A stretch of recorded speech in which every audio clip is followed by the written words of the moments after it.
Guys, lagi rame banget nih ya, gara-gara podcastnya Densu ya, yang soal si Willy Salim, apa challenge Willy Salim tuh ternyata nggak beneran ya. Ini salah satunya yang challenge pohon pisang ya kalau nggak salah, yang saya dapat 2 juta pas kamera off jadi 500.000 pengakuan dari pemenang challenge Willy Salim. Ini ada videonya, kita tonton bentar ya guys.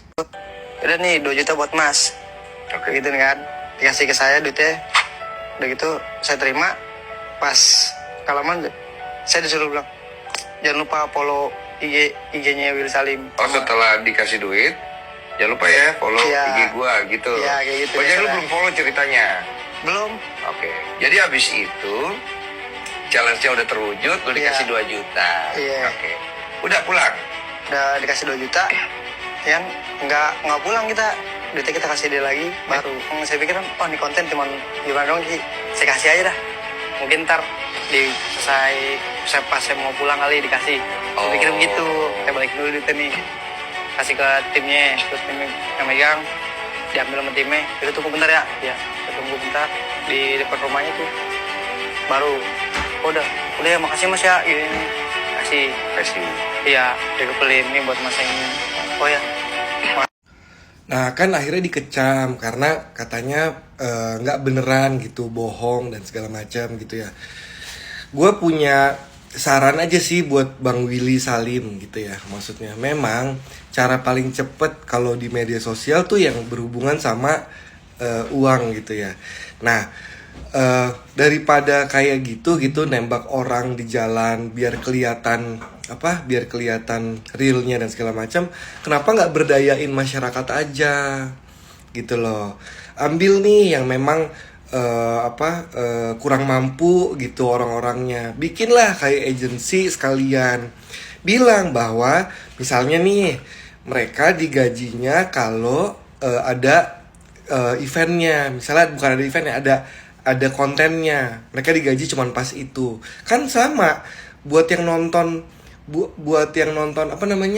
konser atau apa tuh yang buat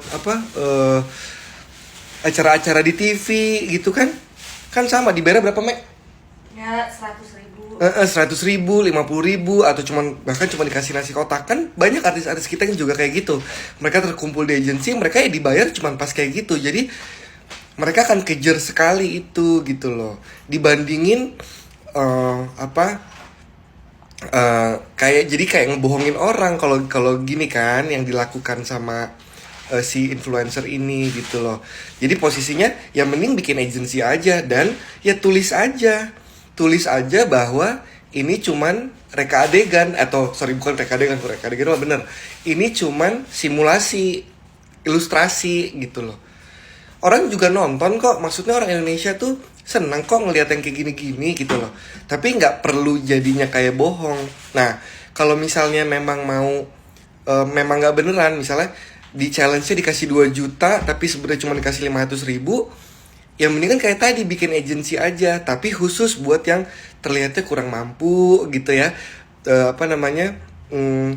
Yang dari misalkan dari sisi pekerjaannya kan kelihatan gitu kan.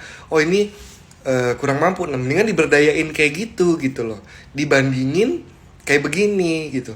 Kan bisa buka lapangan kerja baru ya nggak sih? Kalau misalnya memang ya kita bikin agensi aja kayak penonton bayaran, dikasih 50.000, dikasih 100.000. Lu bayangin penonton bayaran itu dikasih 50.000, 100.000 tuh mereka kejar loh kemana-mana. Lumayan loh buat mereka gitu loh. Bagi gua nggak make sense untuk cari realnya terus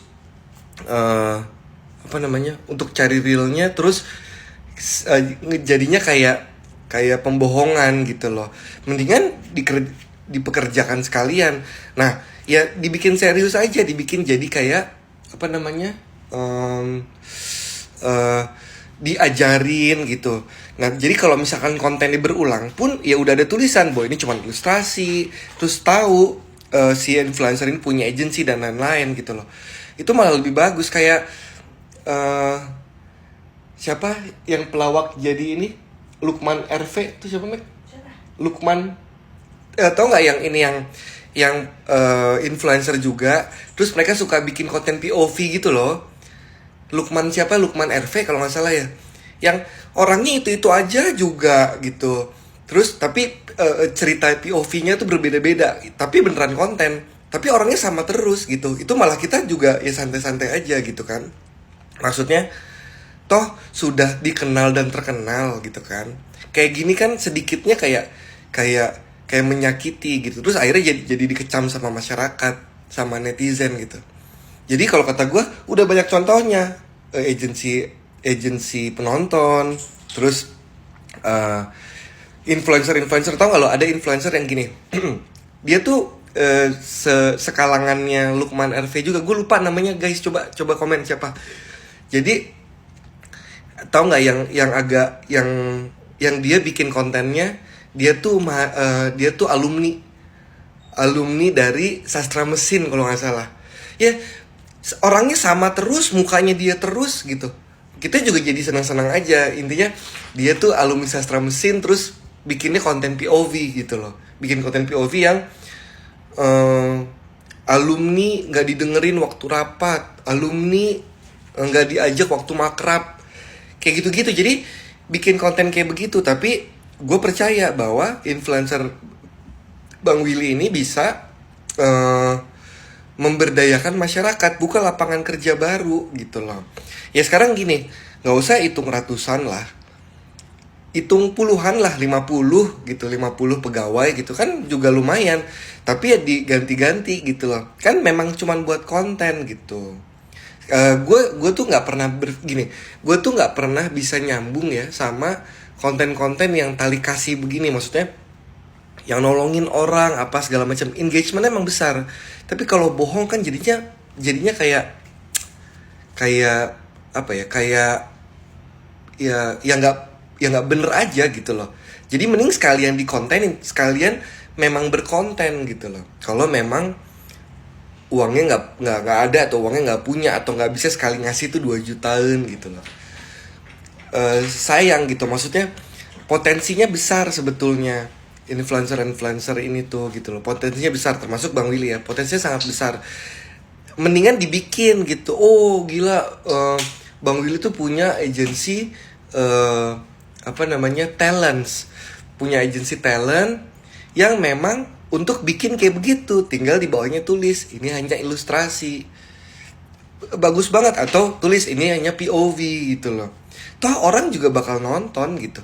Terus kalau misalkan ada yang bilang gini, ya tapi kan ekspresinya nggak dapet, terus ya dan lain-lain lah. Tapi jangan lupa ini kan Willy Salim gitu loh, dan yang dikejar kan nolongin orang. Jadi nolongin orangnya beneran gitu loh. Nolongin orangnya beneran dengan apa? Dengan gaji tetap tiap bulan, atau gaji per konten.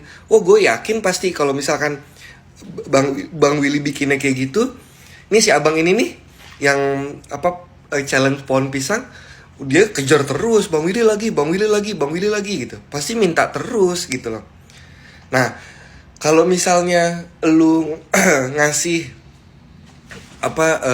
ngasih uang gitu, ya nggak usah pakai challenge. Kayak siapa yang punya skincare di Bali tuh, dia cuman datang kasih uang, datang cerita kasih uang gitu loh. Ya gitu aja gitu. Jadi memberdayakan masyarakatnya dapet, buka lapangan kerja barunya dapet, terus nanti orang-orang juga bakal respect. Gue yakin pasti engagementnya tambah tinggi. Ya guys, gimana menurut kalian guys? Coba komen ya. Thank you.